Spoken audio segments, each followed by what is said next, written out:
제가 시간을 조금 드릴 테니까 아주 짧게 한 10초 이렇게 드릴 테니까 지금까지 삶의 여정을 한번 돌아보시기 바랍니다.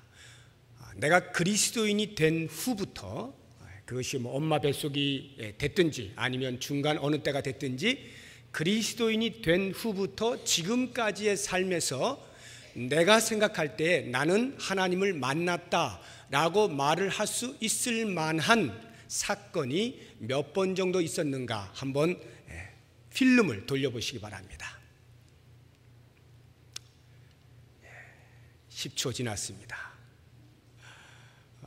어떤 분은 아마 손가락으로 다 안 될 만큼 많은 분도 계실 거고, 어떤 분은 적어도 제가 볼 때 한두 차례 이상씩은 다 경험을 하시지 않았는가 하는 생각을 해봅니다. 물론 이제 막 예수를 믿기 시작하신 분들은 아직 선명하게 하나님을 만났다라고 고백할 만한 사건들이 없을 수도 있겠습니다. 그런 분들은 앞으로 그런 기회가 있게 되어질 것입니다.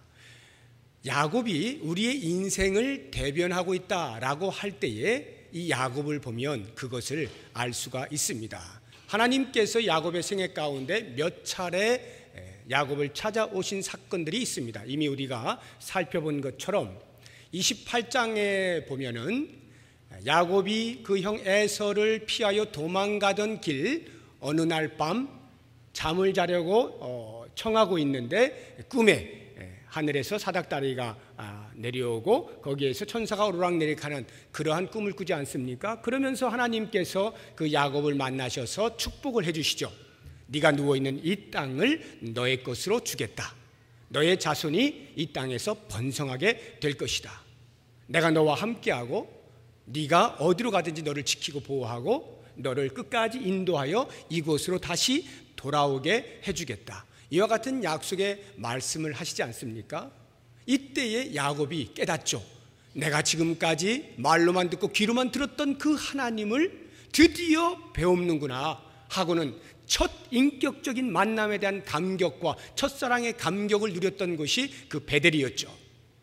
이러한 만남 뒤에 한 20년이 흘러서 타향살이 20년 다 마치고 고향으로 돌아오는 그 야복 나루터에서 하나님께서 한 번 더 야곱을 만나주시지 않습니까? 그리고는 끝까지 자기의 콤플렉스를 내려놓지 못하고 버둥거리고 있는 그 야곱에게 찾아오셔서 권면하심으로 그가 드디어는 항복하고 주 앞에 나와서 울며 간구하면서 자신의 인생을 주 앞에 의지하는 그러한 고백을 하는 사건도 있었습니다.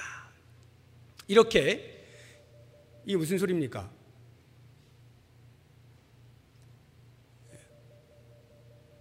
전화가 오네. 죄송합니다.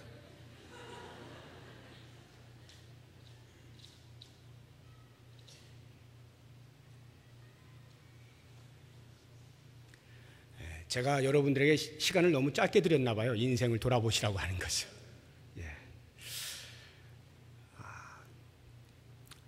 오늘 우리가 읽은 이 본문의 말씀이 같은 맥락에서 이렇게 하나님을 또 한 번 만나는 사건이 기록이 되어 있습니다. 중요한 것은요, 하나님께서 야곱을 찾아오실 때마다 그 야곱은 하나님을 만나게 되면서 신앙의 진보를 가져왔다는 것입니다. 우리의 인생이 하나님을 만날 때마다 계속해서 조금씩 우리의 신앙의 진보를 가져오는 것을 아마 여러분들이 경험을 하실 것입니다. 그런 차원에서 이제 오늘 만나는 이 세겜에서의 하나님을 만나는 사건을 우리가 잘 볼 필요가 있습니다. 왜냐하면 제가 볼 때에 야곱의 인생 가운데에서 신앙에 있어서 가장 강력한 변화가 일어난 곳, 생애 전환점이다 말을 할 수 있는 획을 긋는 사건이 무엇이냐라고 한다면 저는 오늘 본문의 말씀, 베델로 올라가는 이것을 들겠습니다. 보통 우리들은 신앙생활 오래 하신 분들 100이면 99명은 야곱 가운데서 가장 기억에 남는 것이 무엇이냐, 가장 마음에 감동이 되는 게 무엇이냐라고 하면은 이 야복 나루터를 이야기합니다. 야복 나루터에서 하나님과 씨름했던 그 장면을 가장 강렬하게 인상 남게 됩니다. 왜냐하면 그렇게들 많이 설교를 들어왔기 때문에 그래요. 그러나 이제 오늘 말씀을 들어보시면 야곱의 신앙의 그 여정에 있어서 가장 획기적인 변화가 무엇이냐라고 한다면 오늘 말씀인 것을 이제 아시게 될 것입니다. 야곱이 세겜 땅에 머물러 있을 때에 하나님께서 찾아오셔서 하신 말씀 첫 번째가 베델로 올라가라 하는 것입니다. 왜 야곱이 귀향을 해서 베델로 가지 아니하고 세겜 땅에 머물러 있었는가 하는 것부터 우리가 좀 알 필요가 있는데요. 우리가 32장에서 야복 나루터에서 하나님과 만나서 씨름하는 장면을 지난주에 보지 않았습니까? 그리고는 33장과 34장이 있고 그 다음 우리가 지금 35장을 보고 있는데 33장에 어떤 일이 생기냐면 드디어 에서와 만납니다. 400인을 거느리고 나온 에서를 맞닥뜨리게 돼요. 야곱이 비록 하나님을 만나긴 했지만 마음이 콩닥콩닥 했을 것입니다. 그러나 의외로 에서는 두 팔을 가득 벌리고 야곱을 웰컴해 주었습니다. 그리고는 너 왜 이제야 왔니 하면서 너 나와 함께 가자 라고 하니까 야곱이 형님 먼저 가 계세요. 지금 제가 거느리고 있는 식솔이 너무 많아서 그 속도대로 갔다가는 다 죽습니다. 제가 천천히 뒤따라 가겠습니다. 이렇게 말을 해요. 그래서 형 에서를 먼저 에서가 살고 있는 그 세일 땅으로 보내고 그 다음 야곱이 식솔들을 거느리고 출발을 합니다. 그런데 출발을 해서 하나님께서 밧단 아람에 있을 때 꿈에 나타나서 베델로 가라고 말씀하셨던 그 말씀을 그대로 따라서 베델로 갔으면 아무런 문제가 없을 터인데 그만 야곱은 베델로 가기 전 세겜이라고 하는 곳에 머무릅니다. 이 세겜은 베델에서부터 북쪽으로 약 50km 정도 떨어진 곳입니다. 그 세겜에 머물면서 자그마치 몇 년을 있느냐 하면 약 10년 이상을 세겜 땅에 머뭅니다. 그러니까 10년 살이를 했다고 하면 거의 터전을 잡은 것이나 마찬가지겠죠. 그러한 삶을 사는 동안에 이 야곱이 큰 일을 당합니다. 한편으로는 가슴 아픈 일이고 또 다른 한편으로는 최대의 위기라고 하는 곤경에 처하게 됩니다. 가슴 아픈 일이 뭐냐 하면 그에게 있는 성경에 기록되고 있는 유일한 딸인 디나, 레아를 통해서 낳은 이 디나가 동네에 놀러 나갔다가 그만 그 동네 토박이 그 원주민 부족의 추장인 세겜이라고 하는 추장에게 붙잡혀서 강간을 당합니다. 엄청난 일을 당하게 되는 것이에요. 그런데 강간을 하고 이 세겜 추장이 그냥 내친 것이 아니라 그 디나를 마음속으로 연모하게 되었어요. 사랑하게 된 거예요.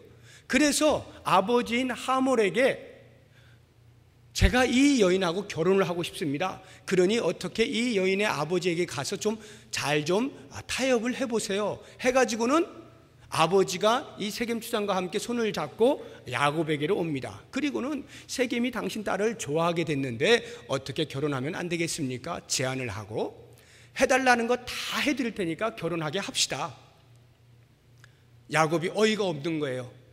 말을 못하고 그때 마침 자기 아들들은 다 들로 나가서 양들을 치고 있는 터라 기다리고 있었습니다. 대답을 안 한 채 아들들이 돌아왔습니다. 다시 협상이 벌어졌습니다.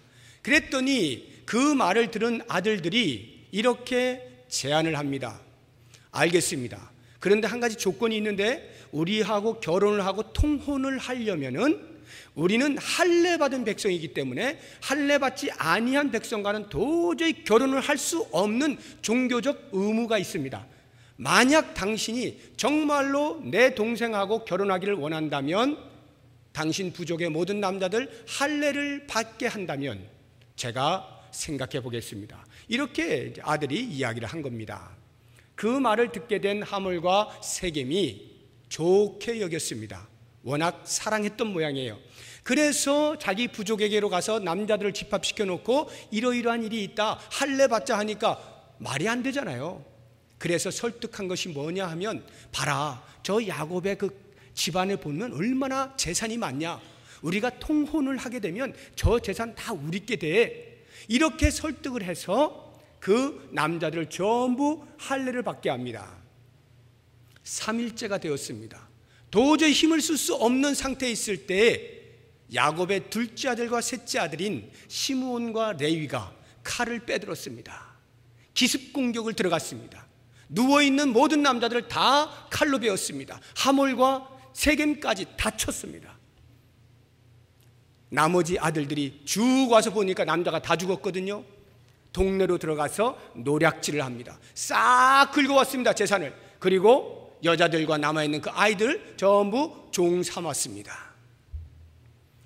이렇게 승전보를 울리고 자기의 진영으로 돌아오게 될 때에 야곱이 야 니들 정말 잘했다 이렇게 말을 하는 것이 아니라 가슴을 치면서 이제 큰일 났다, 이제 우린 죽었다 이렇게 말하는 거예요. 그리고는 아들들을 막 책망하는 거예요. 너희들 어쩌자고 이렇게 했어. 이유인즉슨 지금 이 세겜 추장이 있는 그 부족들은 다 죽였다 치자. 그러나 그 주변에 있는 다른 부족들이 보고 가나안에 있는 부족을 그들의 눈으로 볼 때 이방인인 저 야곱의 일가족이 몰살시켰다 소식이 들려가기라도 하면 전부 연합해서 자기를 칠 터인데 이제 우린 죽은 거야. 야곱이 그렇게 아들들을 책망하는 것입니다. 그 책망을 들은 아들들은 또 변명을 합니다. 아니 그렇다고 아버지, 당신의 딸을, 우리의 동생을 욕보인 저들을 그냥 놔두란 말입니까? 이러면서 막 다투는 거예요. 바로 그와 같은 때에 하나님께서 야곱을 찾아오십니다. 약 10여 년의 삶을 그렇게 살고 있는 동안에 가슴이 멍이 드는 일과 어떻게 헤쳐나가야 될지 모르는 공경 속에 빠져있는 그 야곱을 하나님께서 찾아오셔서 첫 마디가 베델로 올라가라 하는 것입니다. 과연 이 베델이 어디기에 하나님께서 베델로 올라가라는 것일까요? 지리적, 장소적 의미에서 너 왜 세겜 땅에 머물고 있어? 베델 가라니까 이런 의미였을까요? 아닙니다. 여기에는 깊은 영적인 의미가 있어요. 베델로 올라가라는 그 말 자체에서 이미 영적인 의미를 담고 있습니다. 제가 이미 말씀을 드린 것처럼 베델은 세겜에서 남쪽으로 50km입니다. 북쪽으로 50km 지나가야 세겜이 나와요. 그러니까 더 북쪽인 바단 아람에서부터 내려와서 베델에 이르기 전 50km 전 세겜에서 10년 동안을 머물러 있었던 것이죠. 그런데 하나님께서 베델로 올라가라는 거예요. 올라간다는 것은 남쪽에서 북쪽으로 갈 때 올라가는 것 아닙니까? 근데 북쪽에서 지금 남쪽으로 내려가는데 왜 올라간다라고 표현을 할까요? 성경에서 올라간다라고 하는 것은 언제나 하나님이 계신 곳을 중심하여 이야기를 하는 거예요. 하나님이 계신 곳이 제일 높은 곳이에요. 그래서 그 주변으로부터 하나님 계신 곳에 올라가는 거예요. 그래서 보면 예루살렘은 베델보다 더 밑에 있습니다. 근데 성전이 예루살렘에 있었잖아요. 그래서 언제든지 성경을 보면 예루살렘으로 올라가지 내려가는 일은 한 번도 없어요. 북쪽에서도 전부 예루살렘으로 올라가는 거예요. 그렇게 표현을 해요. 그 말은 하나님이 여기 계시다 이 말이에요. 그렇게 볼 때 베델로 올라가라 라고 하는 것은 어디가 신앙의 중심지라는 겁니까? 베델이죠. 베델이 하나님이 계신 곳이다 이 말이에요. 그래서 그 주변인 세겜에서 얼쩡얼쩡거리지 말고 거기를 맴돌고 있지 말고 신앙의 본산지, 신앙의 중심, 본질 그 안으로 들어오너라 하는 것이 베델로 올라가라 라고 하는 말입니다. 야곱은 야복 강가에서 씨름을 하면서 하나님으로부터 한 대 맞고 그렇게 변화가 되어져서 울며 간구하며 하나님 이제 하나님만 제 인생의 주인입니다 이렇게 고백을 하긴 하였지만 정작 그의 삶에 있어서는 변화되지 않았습니다. 여전히 세겜 땅에 머물면서 하나님 계신 그 신앙의 중심지인 베델 주변만 맴돌고 있었을 뿐입니다. 바로 그와 같은 야곱을 향하여 하나님께서 찾아오셔서 너는 주변에 살 인물이 아니야. 내가 너를 부를 때는, 내가 너를 택할 때는 신앙의 주인공으로 살라고 불렀지 주변인으로 살라고 부른 것 아니야 하고는 하나님께서 또 찾아오시는 거예요. 그렇다고 한다면 과연 신앙의 본산지, 신앙의 중심, 핵심, 본질 무엇을 보고 우리가 그렇게 말을 할 수가 있는가? 우리의 신앙의 본질은 과연 무엇인가? 하는 것, 베델에 과연 무엇이 있었길래, 어떤 일이 있었길래 거기를 가리켜서 신앙의 본질이라 핵심이라 말을 하는 것인가 하는 부분을 우리가 살필 필요가 있습니다. 그래서 우리는 다시 창세기 28장으로 돌아가야 되는데요, 제가 28장을 말씀을 드릴 때 일부러 빼놓은 부분이 있어요. 하나님께서 야곱을 만나시고 야곱에게 축복을 하시지 않습니까? 그 첫사랑을 경험하게 되면서 야곱이 인격적인 하나님 앞에서 와, 너무 감사해서 감격하여 서원한 것이 있어요. 서원한 게 있습니다. 그 서원이 신앙의 본질을 가리키고 있습니다. 물론 이 말의 의미는 하나님께서 야 야곱아, 너 그때 나에게 서원했잖아, 그 서원한 거 지켜야지, 이거 말씀하시는 것이 아니라 그 서원의 내용이 우리의 신앙의 기본이요, 전부요, 본질이요, 핵심이라는 거예요. 그래서 그 서원한 내용이 무엇인가 하는 것을 아는 것이 매우 중요합니다. 28장으로 한번 가보시기 바랍니다.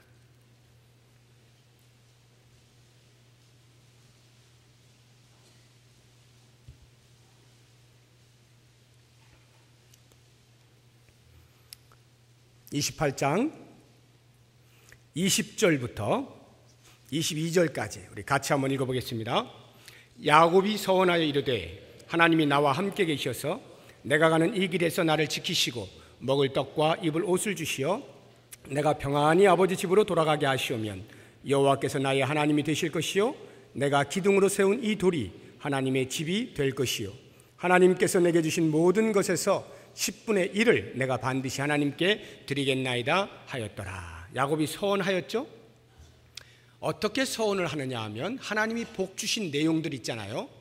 네 자손을 통하여 번성케 할게, 이 땅을 줄게, 그리고 내가 너와 함께 할게, 너를 지켜줄게, 너를 반드시 이곳에 다시 돌아오게 해줄게 라고 하는 이 축복과 약속의 말씀을 붙잡고 정말로 하나님께서 저에게 그렇게 하셔서 저로 하여금 이렇게 피난 가는 신세지만 반드시 아버지의 집으로 다시 돌아오게 해주시기만 한다면 제가 이렇게 하겠습니다. 세 가지 서원을 합니다. 그 첫 번째가 21절 뒷부분, 여호와께서 나의 하나님이 되실 것이요. 이게 무슨 서원인가 싶죠? 여호와께서 나의 하나님이 되실 것이요. 이 말의 의미가 뭡니까? 여호와 당신이 내가 앞으로 섬길 유일한 신입니다, 이거예요. 다른 데 한눈 팔지 않겠습니다, 이런 서원입니다. 놀랍게도 이것이 구약 전체의 사상이에요. 그래서 하나님께서는 출애굽기, 레위기, 신명기에서 계속해서 반복하여 이 말씀을 합니다. 나는 그들의 하나님이 될 것이고 그들은 나의 백성이 될 것이다. 나는 그들의 하나님, 그들은 나의 백성. 이것이 하나님과 이스라엘 사이에 갖는 관계입니다. 특히나 여러분들이 집에 가서 한번 예레미야서를 읽어보실 수 있으면 좋겠습니다. 굉장히 길긴 합니다만 인내심을 가지시고 한번 예레미야서를 읽어보시고 이런 표현이 몇 번이나 나오는지 숫자를 세서 저에게 제출하시면 제가 큰 상을 내리겠습니다. 예레미야서에 나는 그들의 하나님, 그들은 나의 백성이라고 하는 이 표현이 몇 번이나 나올까? 힌트는 양손으로 세야 됩니다. 이 정도로 많이 나와요. 반복하여서 나오는 말이에요. 하나님께서는 이스라엘 백성들을 선택하셨을 때 그런 관계를 맺기 원하셨다는 것입니다. 이 말의 의미는 적어도 하나님과 나 사이의 관계에 있어서 독점적이고 배타적이다, 이 말이에요. 둘 사이에 어떤 것도 끼어들 수가 없어요. 신도 끼어들 수 없습니다. 인간도 끼어들 수 없습니다. 하나님과 나 사이에는 오직 독점적이에요. 끼어들어서도 안 됩니다. 끼어드는 것을 허용해서도 안 돼요. 이것이 기독교의 신앙의 본질이요, 기본입니다. 이걸 회복하라는 거예요, 야곱에게. 두 번째, 22절에 내가 기둥으로 세운 이 돌이 하나님의 집이 될 것이요, 이렇게 서원을 하였습니다. 그가 돌베개를 하고 자다가 하나님 만난 거 아니에요? 그러니까 그 돌 치화에다가 세워놓고 점 찍어놓고 이제 여기가 하나님의 집이 될 것입니다. 저를 돌아오게 해주시기만 한다면. 하나님의 집이 뭐예요? 성전이 될 것이다. 성전이 뭘 의미하는 거예요? 하나님의 임재를 상징하죠. 하나님이 임재하시는 곳에서 뭐 해요? 예배를 드리죠. 예배를 드리겠다. 야곱은 저를 평안히 아버지 집에 돌아오게 해주시기만 하면 제 평생의 예배자로서 하나님만 섬기며 살겠습니다. 예배자에 대한 서원을 한 것입니다. 우리들이 이 땅을 사는 동안에 삶의 목적이 있다면 그 가운데 하나가 바로 예배자로 사는 거예요. 왜요? 하나님의 나라가 이미 이 땅에 임했잖아요. 하나님의 나라가 임했다는 것은 하나님의 통치가 시작됐다는 것이고 하나님의 임재가 있다는 것입니다. 하나님의 임재가 있는 곳에 뭘 한다고요? 예배를 드린다고요. 그래서 우리들은 이렇게 공동체로 모여서 예배 드리는 것뿐만 아니라 우리의 삶의 터전 곳곳에서 가정이 되었든지 직장이 되었든지 어떤 일터 이웃 어디를 가도 하나님이 이미 이 땅에 임재하고 계시는 것이기 때문에 우리는 생활 속에서 예배자로 살아가는 거예요. 이것이 바로 기독교가 말하는 신앙의 본질이요 기본입니다. 바로 이 부분에서 야곱아 너 그때 그렇게 말했잖아. 그 본질로 돌아가. 계속해서 말씀을 하시는 거죠. 세 번째 서원이 뭡니까? 22절 뒷부분에 내게 주신 모든 것에서 10분의 1을 내가 반드시 하나님께 드리겠나이다. 10분의 1을 바치겠다. 우리가 알고 있는 11조라고 하는 것이 이 말입니다. 11조를 드리겠다라고 하는 것인데요. 이게 무슨 말일까요? 단순히 물질 가운데 10의 1을 드리겠습니다. 그것이 아니에요. 그럼 10의 9는 내 거라는 뜻인가요? 아니요. 지금 야곱의 고백을 보세요. 하나님께서 내게 주신 모든 것에서 10분의 1을 드리겠습니다. 누가 주셨다고요? 하나님께서 모든 걸 다 주셨는데 그것을 내가 인정하는 의미에서 10의 1을 바치겠다 이 말이에요. 그러니까 10의 1을 바치면 모든 종교적 의무가 끝나는 것이 아니라 내게 있는 모든 물질이 하나님의 것입니다를 고백하는 10의 1을 드리면서 하나님의 주권과 우리 인생의 주인이시다라고 하는 것을 고백하는 거예요. 이것이 기독교의 본질입니다. 신앙의 기본이에요. 여러분 혹시 오해하지 말고 들으세요. 혹시 이 시간에 11조 안 내시는 분들 가슴이 뜨끔하시면 또 곤란한데 뜨끔해도 되긴 합니다. 좀 뜨끔하셔야 돼요. 이 11조를 왜 성경이 강조하느냐 하면요, 한번 우리 삶의 경험을 통해서 비춰보세요. 10의 1을 바칠 수 있는 사람, 다시 말하면 물질이 하나님의 것입니다를 온전하게 고백할 수 있는 사람, 물질에서 하나님이 나의 주인이십니다를 고백할 수 있는 사람이라면 다른 영역에서 그리 어렵지 않을 겁니다. 그거 인정하는 거 그리 어렵잖아요. 그만큼 만몬, 이 돈이 커요. 우리에게 목숨이 왔다 갔다 할 만큼 중요하게 여겨지는 게 돈입니다. 그런데 그 부분을 하나님의 것입니다 주권을 인정해드리고 인생의 주인을 고백할 수 있다면 다른 어떤 부분이 그리 어렵겠어요? 가능하다 이런 말이죠.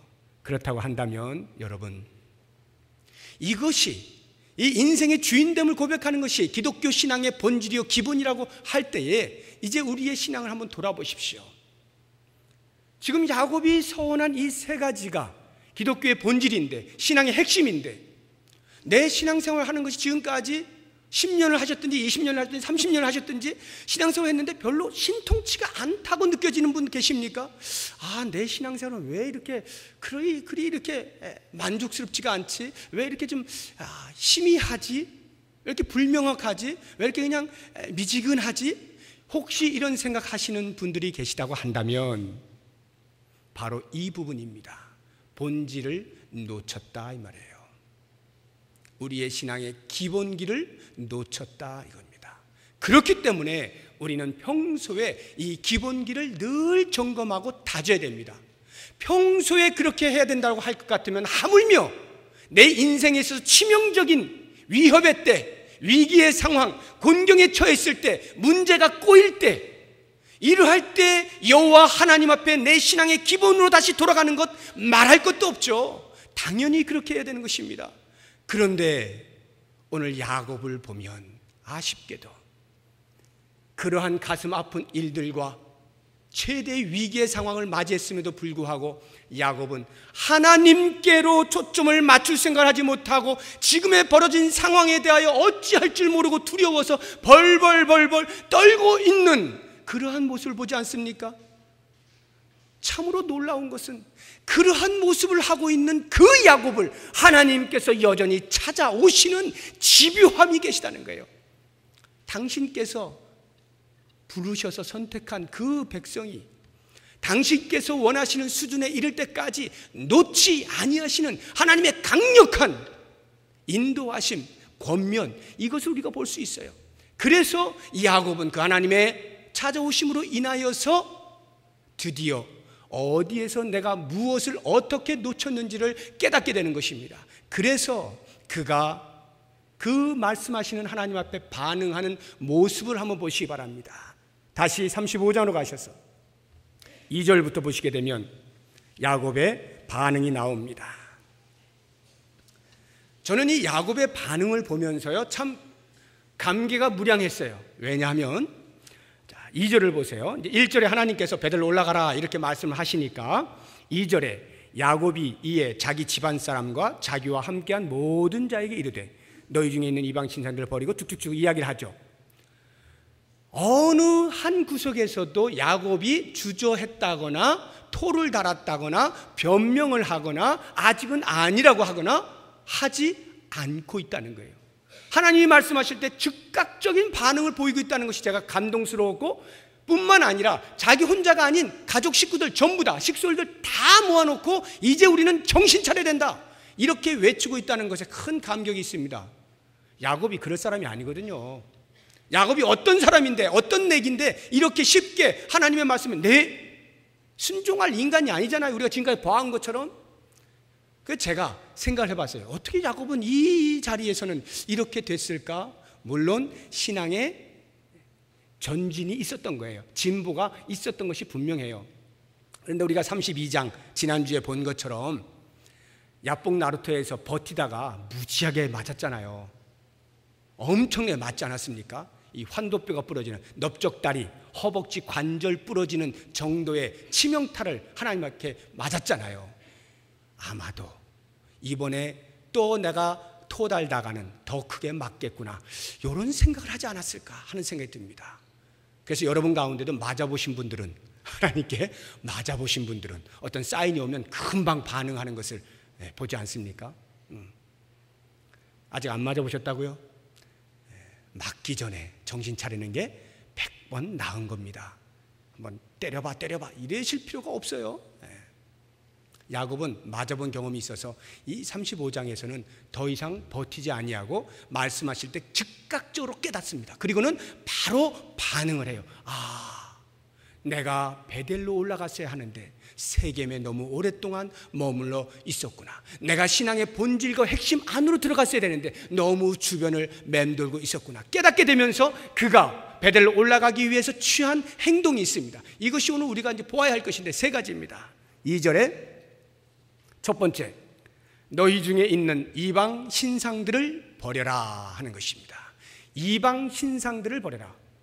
야곱의 식솔들 가운데 이방 신상들이 있었을까요? 있었습니다.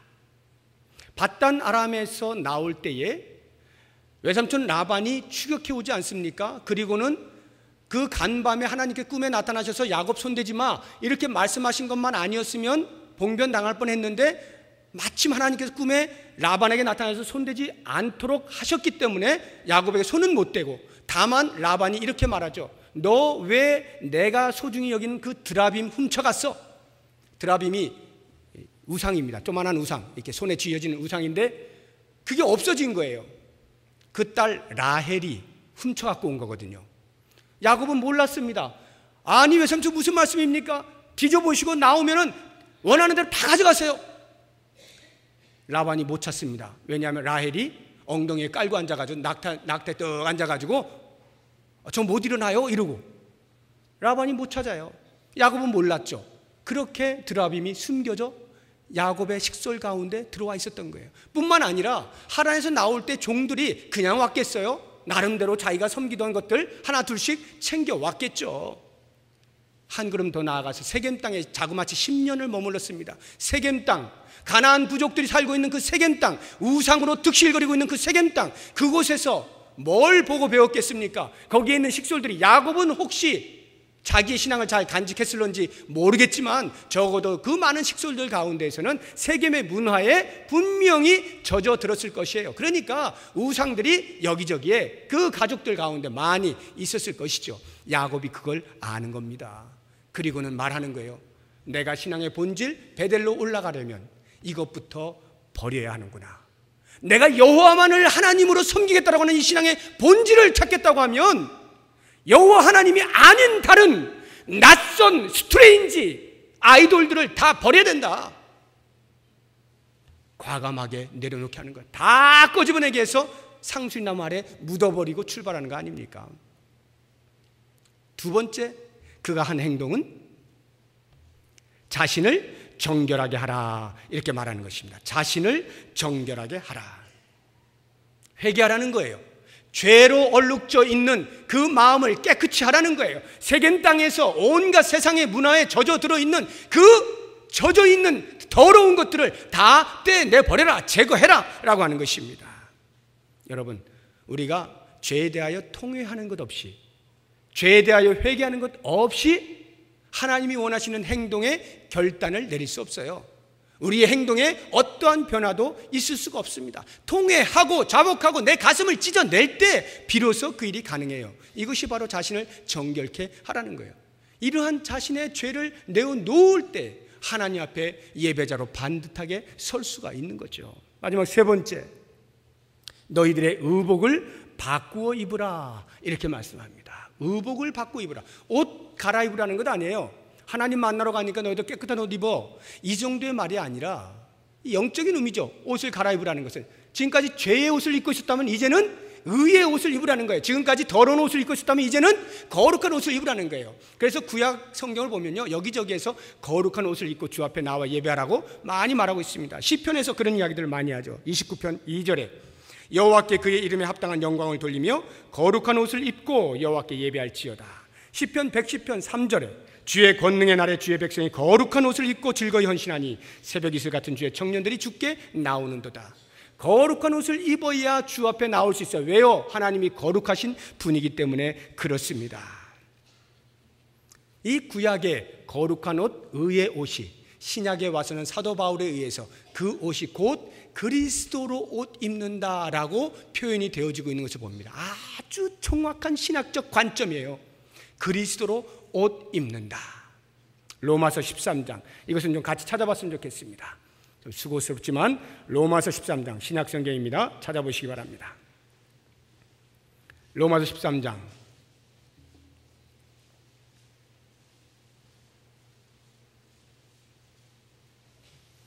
11절에서 14절까지 말씀입니다. 우리 같이 한번 읽어보겠습니다. 또한 너희가 이 시기를 알거니와 자다가 깰 때가 벌써 되었으니 이는 이제 우리의 구원이 처음 믿을 때보다 가까웠음이라. 밤이 깊고 낮이 가까웠으니 그러므로 우리가 어둠의 일을 벗고 빛의 갑옷을 입자. 낮에와 같이 단정히 행하고 방탕하거나 술 취하지 말며 음란하거나 호색하지 말며 다투거나 시기하지 말고 오직 주 예수 그리스도로 옷 입고 정욕을 위하여 육신의 일을 도모하지 말라. 그리스도로 옷 입어라, 이렇게 바뀌어집니다. 갈라디아서 한 장을 더 찾아보겠습니다. 로마서에서 하나, 둘, 세 번째 책 뒤로 더 넘어가시면 갈라디아서 나옵니다. 3장, 갈라디아서 3장 26절 27절입니다. 읽어보겠습니다. 너희가 다 믿음으로 말미암아 그리스도 예수 안에서 하나님의 아들이 되었으니 누구든지 그리스도와 합하기 위하여 세례를 받은 자는 그리스도로 옷 입었느니라.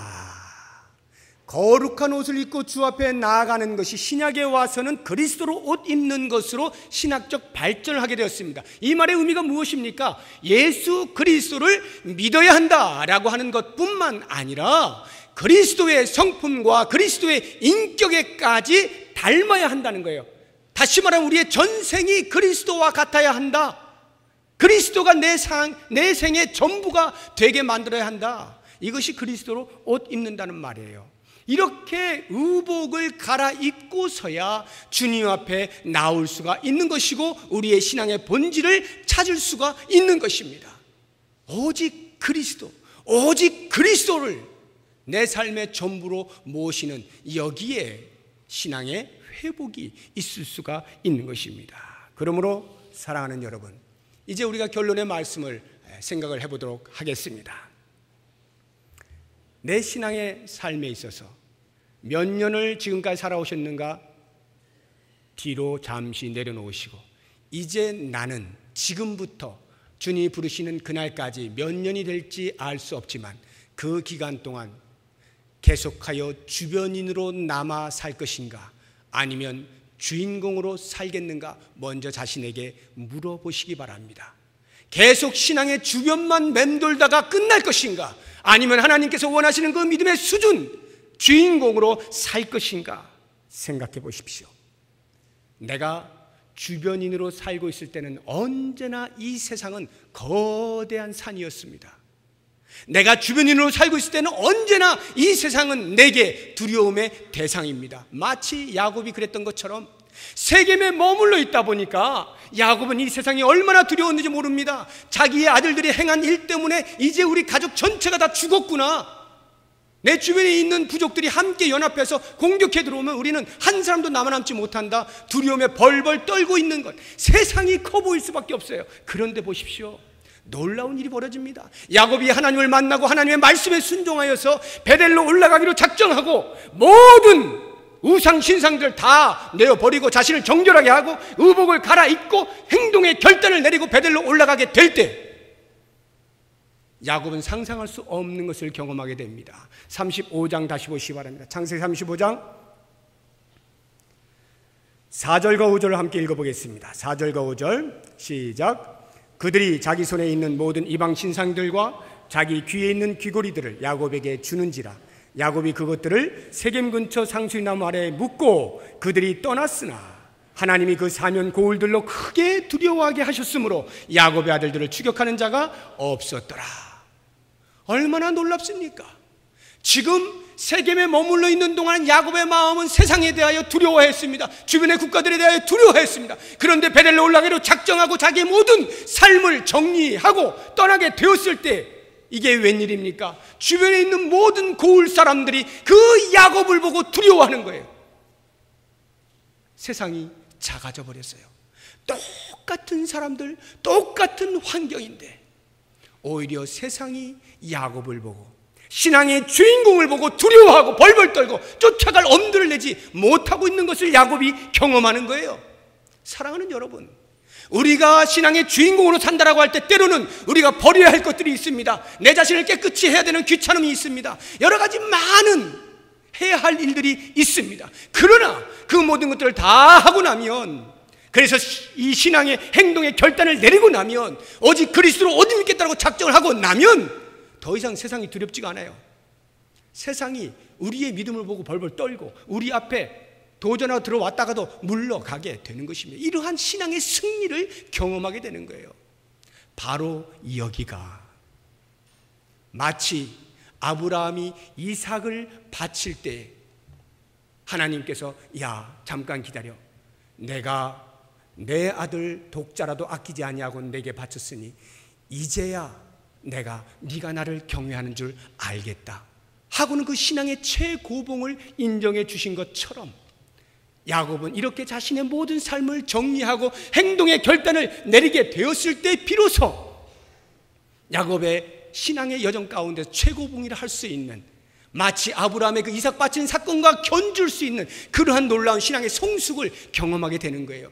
얼마나 신앙의 성숙이 있으면 주변이 두려워하고 주변이 벌벌 떨고 있습니까? 이러한 삶의 경험, 우리의 인생, 우리의 신앙의 여정 가운데 반드시 경험해야 됩니다. 그 이후에 야곱의 삶은요, 말할 수 없는 축복의 길을 걷습니다. 이제 다음 주에 그 마지막 부분을 보겠습니다만 야곱이 참으로 말년이 기가 막히게 아름다운 삶을 사는 것을 우리가 봅니다. 이러한 신앙의 수준을 기대하면서 오늘 하나님께서 내게 찾아와서 베델로 올라가라고 명령하실 때 여러분 주저하지 마시고 기꺼이 순종하여 하나님이 예배해 놓으신 믿음의 수준에까지 삶의 진정한 행복을 누리실 수 있기를 주의 이름으로 축복합니다. 기도하겠습니다. 하나님 아버지, 자신의 삶을 점검하고 신앙의 본질 안으로 들어오게 될 때 비로소 야곱이 더 이상 야곱이 아니요 이스라엘로 이름을 부음받고 공식적으로 불림을 받고 이스라엘이란 이름에 걸맞은 삶을 살았던 것을 보면서 이제 우리에게 도전하시는 주의 말씀 앞에 겸손히 순종하여 오늘 찾아오셔서 말씀하신 하나님의 말씀에 바르게 반응하며 신앙의 기본과 전부가 되는 본질과 핵심 속으로 들어갈 수 있도록 우리의 발걸음을 인도하여 주시옵소서. 예수 그리스도의 이름으로 기도드립니다. 아멘.